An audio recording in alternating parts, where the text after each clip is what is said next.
BJP নেতার হিঙ্গলগঞ্জে BJP নেতার মন্তব্যে রীতিমতো বিতর্ক। হিঙ্গলগঞ্জের বিজেপি প্রার্থী রেখা পাত্রের সমর্থনে এই সভা এবং সেই সভাতেই বিজেপি নেতা কাশেম আলীর মন্তব্যে বিতর্ক। শোনাবো আপনাদের।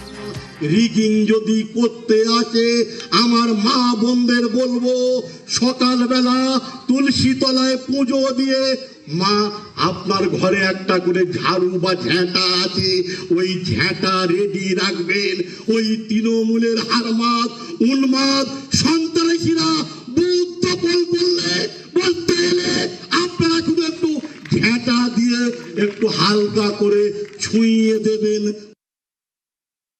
এবারে কিন্তু রিগিং করতে দেবেন না। শুনলাম আমরা প্রার্থীর প্রচারে বিজেপি নেতা কাশেম আলী, তিনি মন্তব্য করছেন রিগিং করতে এলে ঝাঁটা মারার নিদান দিচ্ছেন পদ্ম নেতা। ভোটের মুখে উস্কানিমূলক মন্তব্য কেন?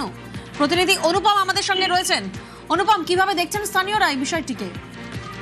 দেখো, এই যে একদম ভোটের মুখে আর কয়েকদিন পরেই 29 তারিখ হিঙ্গলগঞ্জ বিধানসভার ভোট, এবং এখানকার যে বিজেপি প্রার্থী রেখা পাত্র, রেখা পাত্র যে ভোটের প্রচার, সেই ভোটের প্রচার ছিল হিঙ্গলগঞ্জের ভবানীপুরে। সেই ভোটের প্রচারে সেই সভায় আসেন, উপস্থিত হন কাশেম আলী, বিজেপি সংখ্যালঘু মোর্চার জেলার সহসভাপতি, এবং তিনি বক্তব্য রাখতে গিয়ে একদম পরিষ্কারভাবে জনসমক্ষে যেটা বলেন যে যদি কেউ রিগিং করতে আসে তাহলে ঝাঁটা রেডি রাখবেন, ঝাঁটা দিয়ে ঝাঁটা মারার নিদান দেন, ঝাঁটা দিয়ে বুঝিয়ে দেবেন। এবং এই নিয়ে কিন্তু রীতিমতো রাজ্য রাজনীতি কিন্তু রীতিমতো তোলপাড় শুরু হয়ে গেছে। তার কারণ বিরোধী পক্ষ তৃণমূল কিন্তু এই নিয়ে কিন্তু রীতিমতো সরব হয়েছে। তাদের যেটা বক্তব্য যে এখনো বিজেপি ক্ষমতায় আসেনি, তাই তাদের মুখের ভাষা এরকম, তাদের কথাবার্তা এরকম, আর তারা যদি ক্ষমতায় আসে তাহলে সাধারণ মানুষের উপরে কিরকম ভাবে তারা অত্যাচার করবে সেটাই সাধারণ মানুষকে কিন্তু তৃণমূল বোঝাতে চাইছে। পাশাপাশি তৃণমূলের পক্ষ থেকে এটাও জানানো হয়েছে যে তারা আইনত ব্যবস্থা নেবে, তারা ইলেকশন কমিশনকে জানাবে এবং পুলিশকে জানাবে। ইলেকশন কমিশন যেন এই বিজেপি নেতার বিরুদ্ধে যেন পদক্ষেপ নেয়, এমনটাই কিন্তু জানিয়েছে তৃণমূলের পক্ষ থেকে। এই নির্বাচনে বাংলার মানুষকে পরিত্রাণ দিতে হবে, মুক্তি দিতে হবে, সেই নির্বাচন। তাই এবারে নির্বাচনে ঘুরে দাঁড়ানোর নির্বাচন।